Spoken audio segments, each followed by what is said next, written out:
Another thing I didn't really go into, but neo-Darwinism absorbed teleology from the study of nature is very important. So like teleology is that everything has an aim, an intrinsic aim in nature.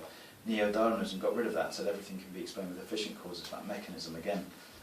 Interestingly, there's a new science called epigenetics, which reintroduces teleology in a way.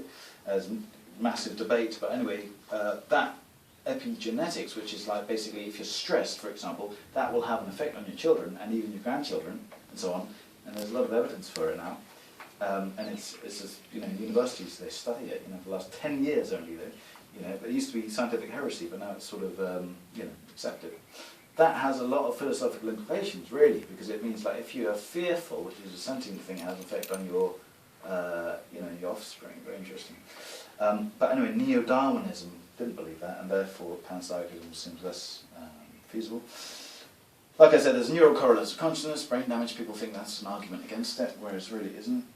There's also related to that promissory materialism, which is like, okay, we can't explain it now, but you know, we can later using the same criteria. It's a bit like, you know, Mercury's orbit again. You know, can't explain it now with Newtonianism, but the future will be able to explain it with Newtonianism.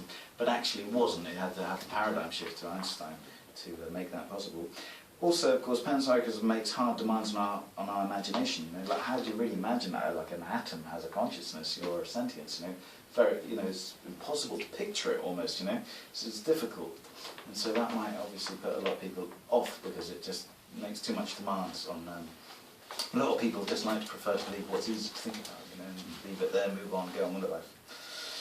So anyway, there's a lot more to be said about it. That's just the tip of the iceberg. But you know, my ultimate conclusion, my ultimate belief at the moment, I do change my views, but at the moment I think panpsychism is more plausible than its opposite, you know, mechanism. That's it.